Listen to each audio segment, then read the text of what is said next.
Hello guys, welcome to Kabir study point. तो आज का जो हमारा सेशन होने वाला है वो ट्रिग्नोमेट्री यानी कि त्रिकोणमिति के ऊपर होने वाला है। इसमें हम देखेंगे कि जो हमारे त्रिकोणमिति के रेशो होते हैं यानी कि जो त्रिकोणमिति के अनुपात होते हैं, है ना, उनको किस तरीके से हम फाइंड आउट करते हैं और वो किस तरीके से किस प्रकार से वो रेशो निकल के आते हैं एक त्रिभुज से, वो रेशो किस प्रकार बनता है वो हम देखेंगे इस वाले सेशन में, ठीक है ना।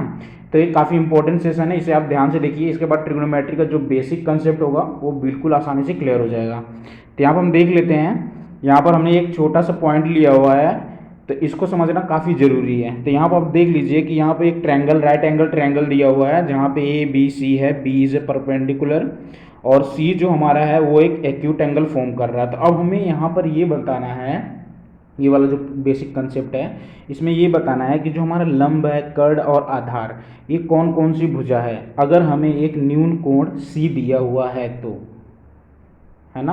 आप हमारी बातों को अच्छी तरीके से सुन रहे होंगे। तो इसमें क्या है कि जब भी कोई परपेंडिकुलर यानी राइट एंगल ट्रायंगल दिया हुआ हो, उसमें लंब, कर्ण, आधार को अगर हमें जानना है वो भी किसके हेल्प से, जो हमें न्यून कोण दिया हुआ हो उसके हेल्प से। तो इसमें हम देख लेते हैं कि जो हमारा लंब आएगा इस वाले एंगल में, तो हमारी जैसे कि आपको पता होगा कि ये न्यून कोण है, हमारा पॉइंट सी न्यून कोण दिया हुआ है। तो इसके सामने वाली जो हमेशा भुजा होगी वो क्या होगी, परपेंडिकुलर होगी। इसके बाद में जो इसका एडजेसेंट होगा, है ना, यानी कि बी, बेस, है ना, बी सी यहाँ पे भुजा बेस होगा। और सबसे बड़ी भुजा जो होगी उसे हम कहते हैं हाइपोटेन्यूस यानी कि कर्ण। तो अब हमें बस इसको आसानी से इस वाले फिल कर देना है कि लंब यानी लंब हमारा परपेंडिकुलर क्या है।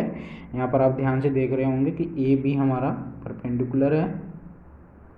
इसके बाद जो कर्ण है यानी ए सी, यहाँ पर हमारा हाइपोटेन्यूस यानी कि कर्ण।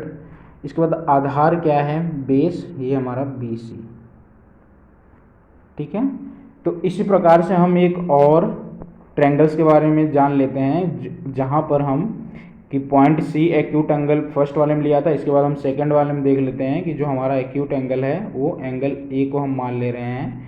जब हम एंगल ए को इस एक्यूट एंगल मानेंगे तब क्या होगा वो हम देखेंगे इसमें कि इसके बाद का क्या होगा। जब हम एक्यूट एंगल ए को मान लेंगे तब क्या होगा,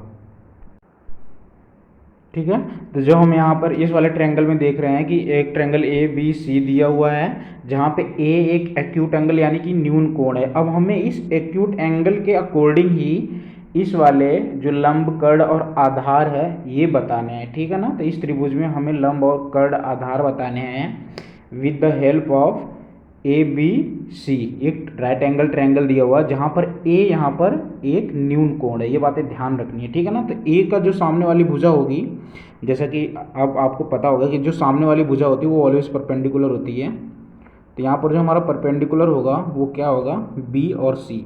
और उसका जो एडजेसेंट होगा यानी बेस जो होगा वो क्या होगा, ए और बी। और जो सबसे बड़ी भुजा होगी हाइपोटेन्यूस होगी, ठीक है। ये बातें समझ में आ रही होंगी आपको आसानी से, मैं ये आशा करता हूँ। इसी प्रकार हम देखेंगे कि जो लंब है यानी कि जो लंब यानी कि जो पी है वो यहाँ से क्या हो जाएगी, बी सी, ठीक है। ऐसे इसी प्रकार जो यहाँ पे कर्ण है वो क्या होगा, ए सी। और इसके बाद जो हमारा बेस है यानी आधार क्या होगा, इसका एडजेसेंट साइड यहाँ पर दिया हुआ है ए बी, ठीक है।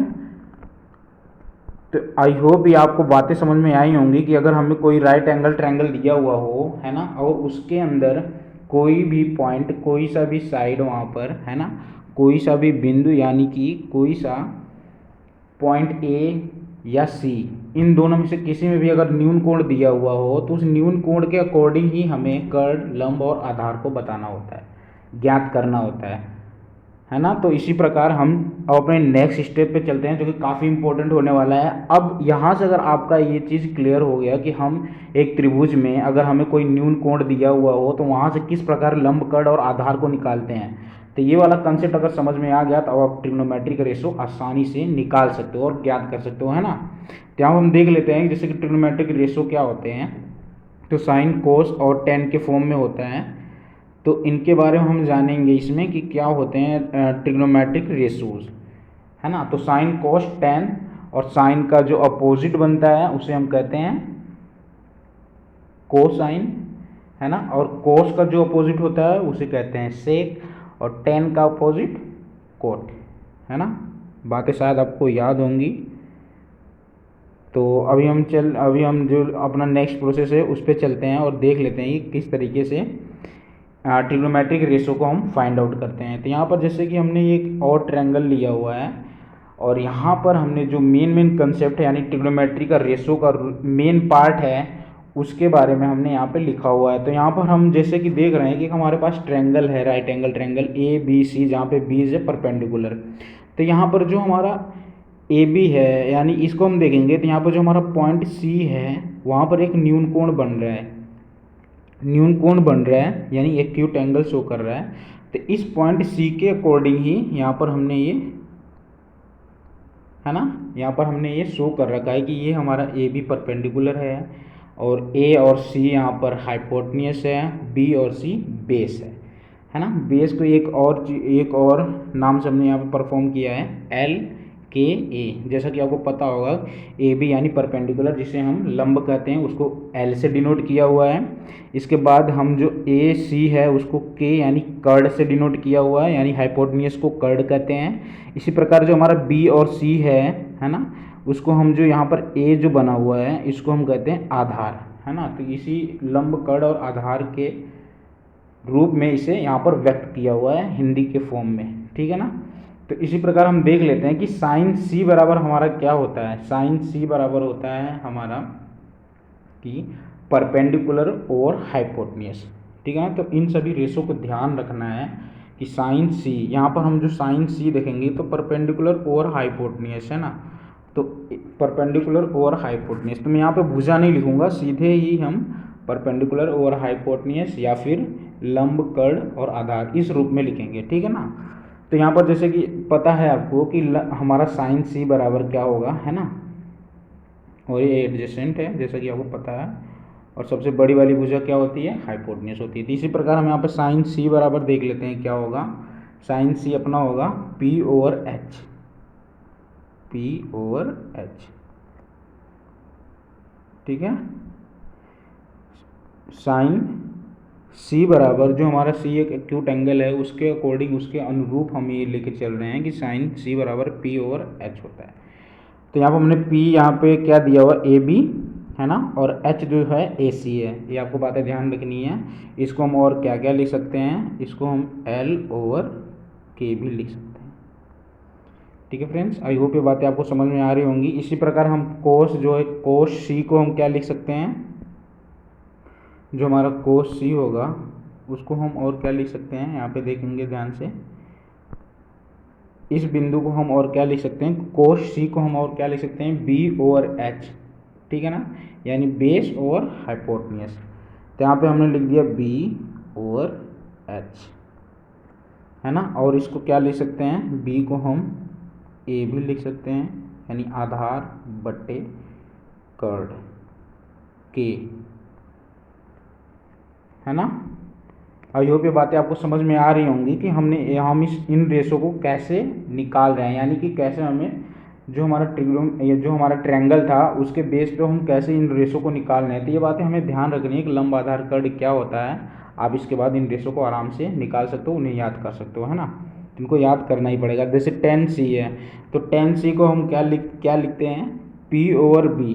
तो पी ओवर बी को हम यहाँ पर पी ओवर बी लिख देंगे, है ना, परपेंडिकुलर ओवर बेस। इस परपेंडिकुलर ओवर बेस को हम हिंदी में क्या कहते हैं, लंब ओवर आधार यानी एल ओवर ए,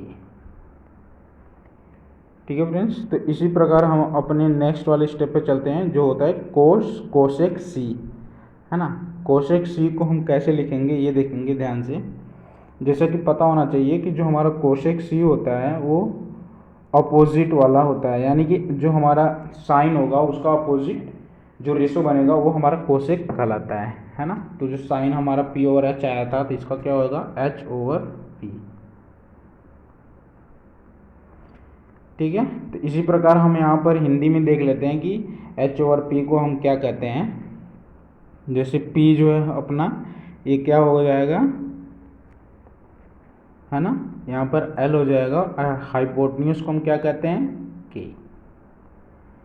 ठीक है, इसी प्रकार हमारा जो सेक C है उसके बारे में हम देख लेते हैं। सेक C, तो सेक C का जो आ जाएगा हमारा यहाँ पर H/B, है ना, यानी कि कोस का उल्टा रेशो जो होगा वो सेक का होगा। ठीक है ना, तो इसी प्रकार हम इसको हिंदी में और क्या बोल सकते हैं, इसको हम H को यहाँ पे कर्ड और जो हमारा यहाँ पर बेस है उसको हम आधार बोलते हैं, है ना। तो इसी प्रकार हम एक और रेशो के बारे में देख लेते हैं कि जो हमारा एक और रेशो है वो क्या है, कोट, है ना, कोट ऑफ एंगल C। तो कोट जो होगा वो हमेशा tan का उल्टा होता है, तो यहाँ पर tan बराबर हमने क्या लिया, P/B, तो यहाँ पे लिखेंगे B/P। ठीक है, ये किसके इक्वल होगा, यहाँ पर हम वो भी शो कर दे रहे हैं, ये किसके इक्वल होगा, A/L, यानी आधार बटे लंब,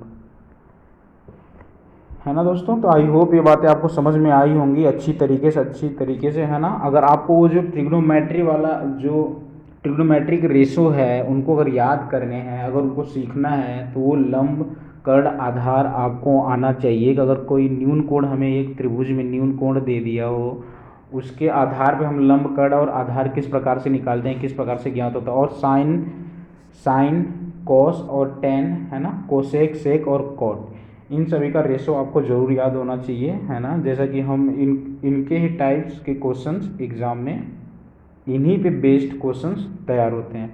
तो यहाँ पर हम एक ट्रिक देख लेते हैं, जैसा कि यहाँ पर आप देख रहे होंगे कि P/H, है ना।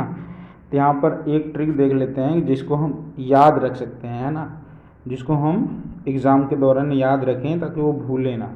तो यहाँ पर जैसे कि हमें साइन कोस और टेन को याद रखने का एक ट्रिक होता है, क्या है, लाल LAL ओवर कक्का। ठीक है ना, लाल ओवर कक्का। L के जो होगा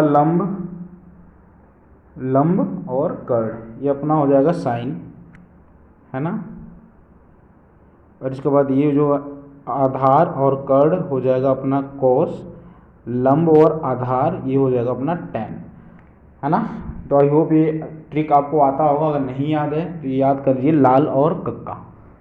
ठीक है फ्रेंड्स, तो आज का अपना ये इम्पोर्टेंट सेशन है जो कि काफ़ी इम्पोर्टेंट है। और ये रेशो के अनुपात में, यानी कि जो त्रिकोणमितीय अनुपात होते हैं, इस तरह के क्वेश्चंस एग्जाम में पूछे जाते हैं।